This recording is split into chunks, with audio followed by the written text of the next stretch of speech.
ಈ ವೇದಿಕೆ ಮುಖಾಂತರ ನನ್ನ ನಾಡಿನ ನನ್ನ ತಾಯಂದರಿಗೆ ಕೈ ಮುಗಿದು ಬೇಡ್ತೇನೆ. ಈ 2,000 ರೂಪಾಯಿ ಎಲ್ಲ ಕುಟುಂಬಕ್ಕೂ ಕೊಡ್ತಾ ಇಲ್ಲ.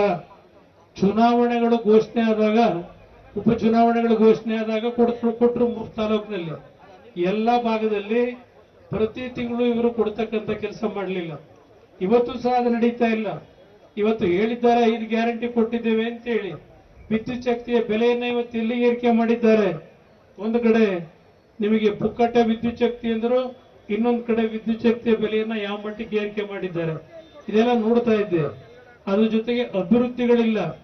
ರೈತರ ಪಂಪ್ಸೆಟ್ಗಳಿಗೆ ಇವತ್ತೇನಾದ್ರೂ TC ಹಾಕಬೇಕು ಅಂದ್ರೆ ಇವತ್ತು 2-2.5 ಲಕ್ಷ ರೂಪಾಯಿ ಇವತ್ತು ಹಣ ಖರ್ಚು ಮಾಡಬೇಕು. ಇವತ್ತು ಯಾವುದಾದ್ರೂ ಕಚೇರಿನಲ್ಲಿ ಹೋಗಿ ನಿಮ್ಮ ಕುಟುಂಬದ ಆಸ್ತಿಯನ್ನ ನೋಂದಣಿ ಮಾಡಿಸ್ಕೋಬೇಕು ಅಂದ್ರೆ ಅದಕ್ಕೂ ಇವತ್ತು ಹಣ ಕೊಡ್ತಕ್ಕಂಥ ಒಂದು ಭ್ರಷ್ಟಾಚಾರ ನಡೀತದೆ. ಅಧಿಕಾರಿಗಳು ಹೇಳ್ತಾರೆ, ಇಲ್ಲಿ ಕೆಲಸ ಮಾಡತಕ್ಕಂಥ ನೌಕರರು, ನಾವು ಇವತ್ತು ಈ ಜಾಗಕ್ಕೆ ಬಂದಿರತಕ್ಕಂಥ ದುಡ್ಡು ಕೊಟ್ಟು ಬಂದಿದ್ದೇವೆ, ಅದಕ್ಕೋಸ್ಕರ ನಮ್ಮ ಕೊಟ್ಟಂತ ದುಡ್ಡನ್ನು ವಾಪಸ್ ಪಡಿಬೇಕಲ್ಲ, ಅದರಿಂದ ಏನು ನೀವು ಕೊಡ್ಲೇಬೇಕು, ಕೊಡದೇ ಇದ್ರು ಮಾಡಲ್ಲ ಅಂತ. ಈ ರೀತಿಯ ಒಂದು ಆಡಳಿತ ಈ ರಾಜ್ಯದಲ್ಲಿ ನಡೀತಾ ಇದೆ. ಇವತ್ತು ಬೆಂಗಳೂರು ನಗರದ ನಾಗರಿಕರಿಗೆ ನಾನು ಮನವಿ ಮಾಡ್ತೇನೆ. ಯಾಕೆಂದ್ರೆ ಇಲ್ಲಿ ಇರ್ತಕ್ಕಂಥವ್ರು 100ಕ್ಕೆ 60 ಭಾಗ ಬೇರೆ ರಾಜ್ಯಗಳಿಂದ ಬಂದಂತವ್ರು ಇದ್ದೀರಿ. ಇವತ್ತು ಬೆಂಗಳೂರು ನಗರ ಕೆಂಪೇಗೌಡರು ಯಾವ ದೃಷ್ಟಿಯಿಂದ ಕಟ್ಟಿದ್ರು, ಈ ನಗರವನ್ನ ಸಂಪೂರ್ಣವಾಗಿ ನಾಶ ಮಾಡ್ತಾ ಇದ್ದಾರೆ.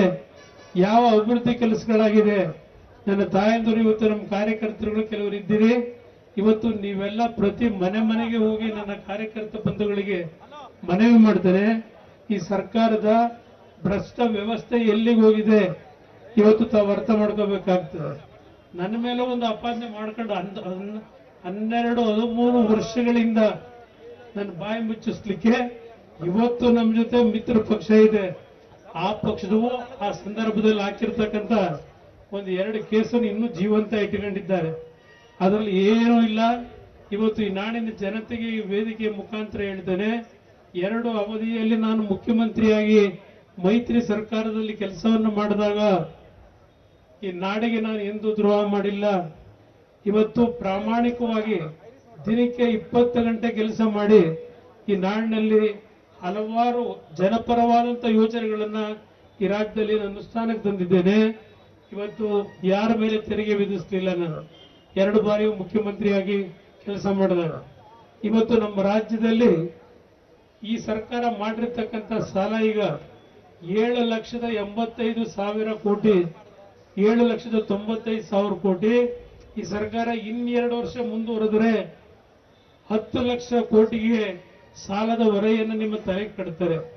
ಇವತ್ತು ನಾಡಿನ ಜನತೆಗೆ ಹೇಳ್ತಾರೆ, 5 ಗ್ಯಾರಂಟಿ ಹೆಸರಿನಲ್ಲಿ ನಾವೇನೋ ಜನತೆಯನ್ನು ಆರ್ಥಿಕವಾಗಿ ದೊಡ್ಡ ಮಟ್ಟದಲ್ಲಿ ಬದಲಾವಣೆ ತರ್ತಾ ಇದ್ದೇವೆ, ಶಕ್ತಿಯನ್ನು ತುಂಬುತ್ತೇವೆ ಅಂತ ಏನ್ ಹೇಳ್ತಾರೆ.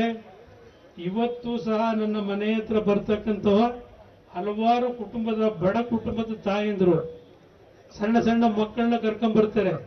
ದಲಿತ ಸಮಾಜದ ಹೆಣ್ಣು ಮಕ್ಕಳು ಬರ್ತಾರೆ, ಹಿಂದುಳಿದ ಜನಾಂಗದ ಹೆಣ್ಣು ಮಕ್ಕಳು ಬರ್ತಾರೆ. ಏನಾದ್ರೂ ಮಾಡಿ ನಮ್ಮ ಜೀವನಕ್ಕೆ ಏನಾದ್ರು ದಾರಿ ಮಾಡಿ ಅಂತ ಹೇಳಿ ನಿಮ್ 2,000 ರೂಪಾಯಿನಿಂದ ಇಡೀ ರಾಜ್ಯದ ಚಿತ್ರಣ ಬದಲಾವಣೆ ಮಾಡ್ತೀವಿ ಅಂತ ಏನ್ ಹೇಳಿದ್ದೀರಿ. ನನ್ನ ಮನೆ ಹತ್ರ ನಿಮ್ಮ ಇಂಟೆಲಿಜೆನ್ಸ್ ಪೊಲೀಸ್ನವ್ರನ್ನ ಒಬ್ಬರನ್ನ ಪ್ರತಿನಿತ್ಯ ನಿಲ್ಲಿಸಿ ನನ್ನ ಮನೆಗೆ ಬರ್ತಕ್ಕಂಥ ಬಡ ತಾಯಂದ್ರ ಯುವ ಮಕ್ಕಳ ಪರಿಸ್ಥಿತಿಗಳನ್ನ ಏನ್ ನೋಡ್ತೇನೆ. ಇವತ್ತು ಆ ಮಕ್ಕಳಿಗೆ ವಿದ್ಯೆ ಕೊಡ್ಲಿಕ್ಕೆ ಇವತ್ತು ಶಾಲೆಗೆ ಕಳಿಸ್ತಕ್ಕಂಥದ್ದಕ್ಕೆ ಅವ್ರ ಹತ್ರ ದುಡ್ಡಿಲ್ಲ.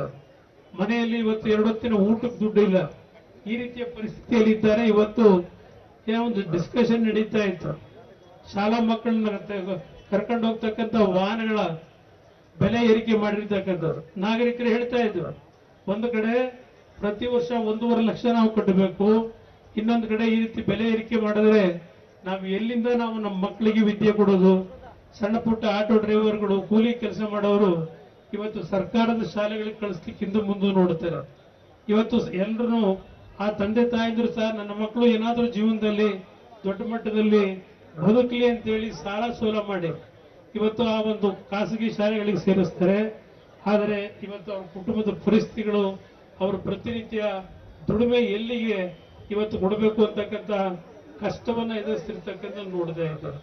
ಅದರಿಂದ ಇವತ್ತು ಈ ಒಂದು ಪ್ರತಿಭಟನೆ ಒಂದು ದಿನಕ್ಕೆ ನಿಲ್ಲಿಸಬೇಡಿ. ಇವತ್ತು ಈ ರಾಜ್ಯ ಏನು ಸಂಪತ್ ಭರಿತವಾದಂತ ರಾಜ್ಯ, ಪ್ರತಿನಿತ್ಯ ಕೇಂದ್ರ ಸರ್ಕಾರ ದುಡ್ಡು ಕೊಡ್ಲಿಲ್ಲ ಅಂತಾರೆ. ನಾನು 2 ಬಾರಿ ಮುಖ್ಯಮಂತ್ರಿ ಇದ್ದಾಗ ಕೇಂದ್ರ ಸರ್ಕಾರದ ಮುಂದೆ ಹೋಗಿ ಭಿಕ್ಷೆ ಕೇಳಲಿಲ್ಲ.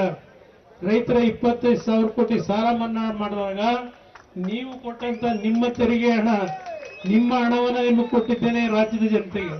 ಕೇಂದ್ರ ಸರ್ಕಾರದ ಮುಂದೆ ಹೋಗಿ ನಿಂತಿರಲಿಲ್ಲ ನಾನು. ದಯವಿಟ್ಟು ಇವತ್ತು ನಮ್ಮ ಕಾರ್ಯಕರ್ತ ಬಂಧುಗಳಿಗೆ ಮನವಿ ಮಾಡ್ತೇನೆ. ಇವತ್ತು ನಿಖಿಲ್ ಕುಮಾರಸ್ವಾಮಿ ಅವರು ಯುವಕರಿದ್ದಾರೆ. ಅವರು 3 ಬಾರಿ ಚುನಾವಣೆಯಲ್ಲಿ ಸೋತಿರಬಹುದು. ಆದರೆ ಇವತ್ತು ಈ ಪಕ್ಷವನ್ನ ಕಟ್ಟಿ ನಾಡಿನ ಜನತೆಯ ಬದುಕನ್ನ ಇವತ್ತು ಯಾವ ಮಟ್ಟಕ್ಕೆ ತೆಗೆದುಕೊಂಡು ಹೋಗಬೇಕು ಅಂತಕ್ಕಂಥ ಹಿನ್ನೆಲೆಯಲ್ಲಿ ಇವತ್ತು ಈ ರಾಜ್ಯಕ್ಕೆ ಜನತಾದಳವೇ ಇವತ್ತು ಈ ನಾಡನ್ನು ಉಳಿಸಲಿಕ್ಕೆ ಸಾಧ್ಯ ಅಂತಕ್ಕಂಥದ್ದು ಈ ವೇದಿಕೆಯಲ್ಲಿ ನಾನು ಹೇಳಲಿಕ್ಕೆ ಬಯಸ್ತೇನೆ. ಕಳೆದ 10-15 ವರ್ಷದಲ್ಲಿ ಆಡಳಿತವನ್ನ ಈ ರಾಜ್ಯದ ಏನು ಕಂಡಿದ್ದೀರಿ, ಪ್ರತಿನಿತ್ಯ ಕಮಿಷನ್ ಬಗ್ಗೆ ಏನು ನಮ್ಮ ಮಾಧ್ಯಮದ ಸ್ನೇಹಿತರಿಗೆ ಹೇಳ್ತೇನೆ.